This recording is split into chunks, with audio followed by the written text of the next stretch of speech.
Bonjour, je crois que c'est toujours important de jouer. C'est vrai que aujourd'hui, ça fait maintenant une semaine qu'on est en regroupement. Comment ça passe vite. Donc, c'était important dans notre programmation d'inclure dans cette programmation un match amical. Comme je l'ai dit, ce match amical-là n'est pas au-dessus de la préparation et à l'intérieur de la préparation parce que, comme vous le savez, s'entraîner, c'est bien de s'entraîner, mais en réalité, les réalités, c'est la compétition. Et de l'entraînement, c'était important de rajouter aussi ce match de préparation pour justement bien préparer le premier match contre la Gambie. Donc, l'année dernière, on n'a pas pu le faire du fait qu'il y avait le Covid. Aujourd'hui, on a la possibilité de le faire. J'ai envie de dire que, comme vous le voyez, toutes les autres écuries, toutes les autres équipes nationales aujourd'hui se préparent en ce match-là. Donc, nous aussi, on est dans cette optique-là de nous préparer et surtout de jouer ce match contre le Niger et de pouvoir partir en réalité après en Côte d'Ivoire pour notre premier match contre la Gambie. C'est un match très important pour nous et nous l'avons bien préparé. Merci. Bonjour. Bonjour coach, bonjour Pape. Déjà, je vous souhaite nos meilleurs vœux en ce début de 2024 et on souhaite vraiment qu'on gagne la coupe. Alors, coach Aliou Cissé, 3 CAN, 2 fois finaliste, une fois vainqueur de la CAN. Est-ce qu'on peut dire que le coach Aliou Cissé maîtrise parfaitement cette compétition qui est la CAN? La seconde, c'est les coups pieds arrêtés. Jadis, c'était les points forts de cette équipe nationale. Et dans un match serré, ça peut se résumer juste sur une coupe pied arrêtée. Est-ce que les CPA sont vos priorités durant ces entraînements? Cara, si je vous pose une question pour parler, s'il vous plaît. Allez-y. Pape, bonjour. Déjà, ça vous fait quoi moralement d'avoir une sélection en équipe nationale pour la CAN tout en étant absent depuis 4 mois, indépendamment de votre volonté? Moralement, ça vous fait quoi? Merci. Bonjour à tous. Bonjour à tous. Donc, moralement, je suis très content. Je suis très content d'être ici, parmi vous. Voilà, j'ai eu 4 mois. C'est vrai que c'était un peu compliqué parce que j'ai pas pu jouer, notamment avec mon club et avec mon pays. Mais voilà, j'ai pris ça comme un moment où je me concentrais plus sur moi, sur ma personne, en travaillant ce que j'avais pas le temps de travailler en club, sur tout ce que je devais améliorer. Et voilà, non, aujourd'hui je suis très content. Voilà, je tenais à remercier toutes les personnes qui m'ont soutenu durant cette période. Tous les Sénégalais, voilà, je remercie le coach qui a été là dès l'annonce de ma suspension, mes coéquipiers. Et voilà, aujourd'hui je suis très content et j'espère qu'on va faire de très belles choses. La CAN, on la maîtrise jamais assez. En réalité, c'est une compétition qui est très difficile. Les CAN se suivent et ne se ressemblent pas, ou bien les CAN se suivent et se ressemblent dans la difficulté, comme je le dis. Maintenant, c'est vrai que nous en sommes à notre troisième CAN. On a emmagasiné aussi de l'expérience dans toutes les sorties que l'équipe nationale a fait, y compris en Coupe du Monde. Mais nous sommes conscients aussi que à Yamoussoukro, en Côte d'Ivoire, les réalités seront autres. Il va falloir se remobiliser, se remettre en question, faire son autocritique pour justement bien aborder cette CAN-là, ne pas l'aborder avec légèreté, ne pas l'aborder avec de l'arrogance, mais surtout l'aborder avec énormément de confiance, mais surtout aussi être conscient des difficultés qui nous attendent. Mais en réalité, ce groupe-là a cette expérience-là, ce vécu-là, pour savoir que rien n'est encore joué, rien n'est acquis, et que si on veut justement écrire l'histoire encore, il nous faudra vraiment être présent, travailler dur, et essayer toujours de faire de notre mieux.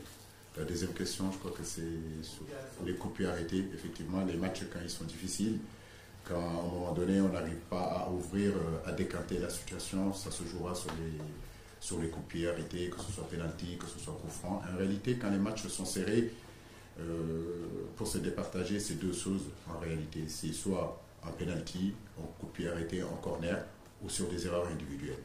Donc il est très important d'être concentré dans ce sens-là. Nous avons un axe de travail sur ça. Le but qu'on prend contre l'Algérie nous le rappelle, qu'on peut dominer un match et que sur un micro-détail, on le perd parce qu'on manque d'attention ou bien on manque de communication. Donc vous avez raison, les coups de pied arrêtés sont très importants, mais quand j'ai dans mon équipe des garçons comme Pape Gueye qui mesurent plus d'1m80, Koulibaly, Cheikhou Kouyaté, Kalilou Koulibaly, Moussa Niakhaté, j'ai envie de dire que normalement on ne devrait pas avoir de problème sur les coups de pied arrêtés et on devrait aussi, normalement quand nous avons le ballon, quand on est dans ces situations-là, d'essayer de marquer. Merci Barem. Je crois que, comme vous le dites, le groupe est en train d'être au complet. Hier soir, on a récupéré Ghana, on a récupéré Youssouf Sabaly. Nos médecins sont très attentifs aussi sur le cas de Boulaye, sur le cas aussi de Séni. Je pense qu'on fera aussi le point après le match pour voir vraiment leur situation physique. Mais en réalité, comme je l'ai dit, je le répète, il n'y a pas encore de précipitation à avoir. On a fait une présélection de 55 joueurs, malgré que Boulaye et Séni, Ghana, Nampalis et Sabaly étaient blessés. Il fallait quand même qu'on se donne la possibilité de voir l'évolution de leur blessure. C'est pour ça qu'on les a fait venir. Maintenant, avec les médecins, nous sommes conscients aussi que ça avance très bien. Mais est-ce que ça sera suffisant en réalité pour être dans le groupe final? Ça, on fera le point après le match du Niger. Mais ce qu'il en est, je l'ai dit, je l'ai répété aussi dans une émission avec vos confrères, on partira en tout cas avec un groupe de 27 joueurs compétitifs et qu'il n'y aura pas de doute là-dessus. Sur la motivation, c'est vrai que voilà, on est très motivés. On a cet objectif-là que chaque Sénégalais a en tête, c'est d'aller là-bas pour d'abord montrer que voilà, on est une grosse équipe d'Afrique et de remporter cette CAN. Voilà, on est tous des compétiteurs. Et voilà, on a à cœur d'aller là-bas pour montrer de quoi on est capable depuis la CAN 2022. Je pense que depuis plusieurs années, on a des très bons résultats en sélection. Donc on ne veut pas s'arrêter à une CAN. On sait que ça va être compliqué. Mais Inch'Allah, on fera tout le nécessaire pour amener cette deuxième CAN à la maison. Inch'Allah. Au suivant, vous avez une question au coach ou bien coach? Bonsoir coach. C'est Sylvain de l'Observateur. En fait, ce match face au Niger est un match difficile à appréhender, car autant il est important de gagner pour se rassurer, mais il est aussi important pour les joueurs d'éviter les blessures. Comment faire pour trouver le juste milieu en fait? C'est difficile, c'est une bonne question. C'est une question que tout entraîneur aujourd'hui se pose quand vous êtes à quelques semaines en réalité d'une grande compétition. Je peux vous dire que ce mois de fin novembre, tout le mois de décembre ont été des mois très compliqués parce qu'en réalité, je savais que si je venais de perdre un joueur dans ces périodes-là, c'est synonyme en réalité de forfait pour la CAN.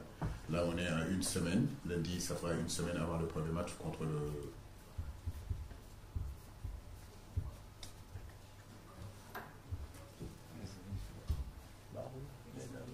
Excusez-moi, c'est le premier... Lundi, ça fera une semaine avant le premier match contre la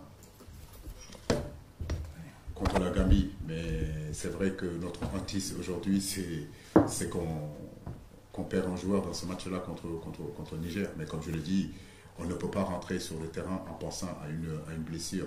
Le football de haut niveau est fait de blessures aussi. Et je crois qu'aujourd'hui, si on ne veut pas se blesser, il sera difficile en réalité de jouer au football. Le football est un sport de contact et un sport de duel. Et forcément, qui dit duel, qui dit contact, dit aussi des blessures. Mais en réalité, en rentrant sur le terrain, il ne faut pas penser comme ça. Il faut rentrer sur ce terrain-là en se disant qu'on va donner le maximum qu'on peut donner. On est à un match de préparation, donc si on veut se préparer, il ne faut pas se poser des questions, il faut jouer à notre meilleur niveau.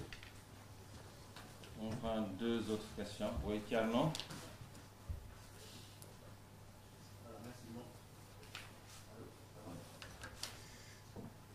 J'ouvre le micro.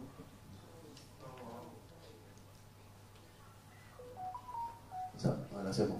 Voilà, coach, bonjour. Bonjour, pas. Ce match sonne comme un au revoir, puisque ça fait 2-3 grandes compétitions que le Sénégal n'a pas joué à domicile en veille de compétition, avant d'aller justement y prendre part.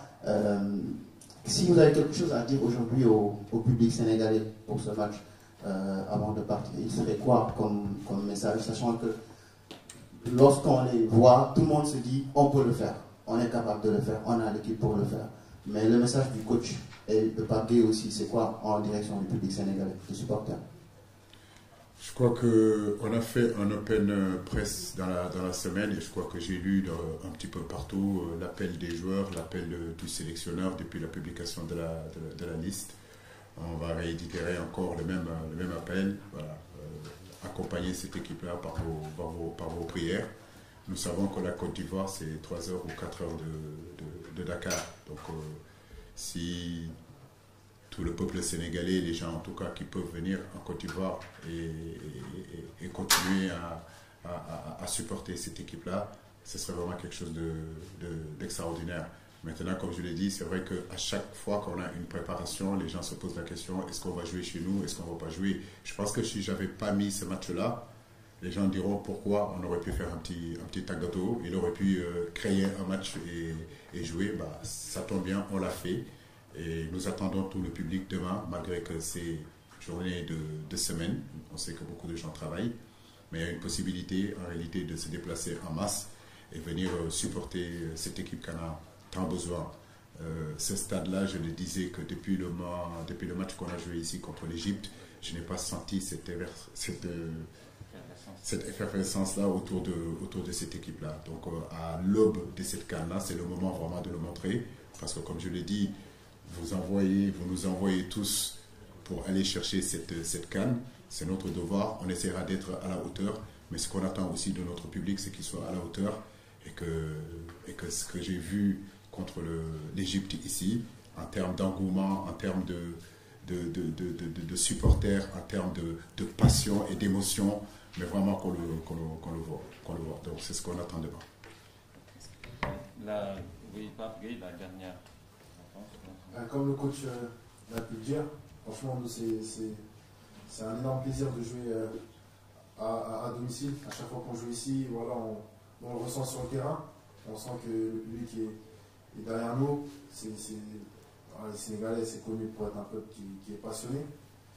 J'ai pensé un peu à Marseille où je suis, mais non, franchement, on est très content de jouer ce match demain. Comme vous l'avez pu le dire, ça va être le dernier match. Après, on espère, la seule chose qu'on demande, c'est de rester unis durant cette compétition, comme vous l'avez pu, voilà, vous avez pu le faire en 2022. Une CAN, c'est compliqué, c'est long et court à la fois. Donc on se doit de rester unis tous ensemble. Nous, on va tout donner. C'est sûr qu'il n'y a aucun joueur qui va tricher sur le terrain. Et voilà, on demande l'aide de vos prières. Et Inch'Allah, tout se passera bien. Merci beaucoup, coach. Merci beaucoup, Pape Gueye. Alors, nous allons commencer la séance d'entraînement dans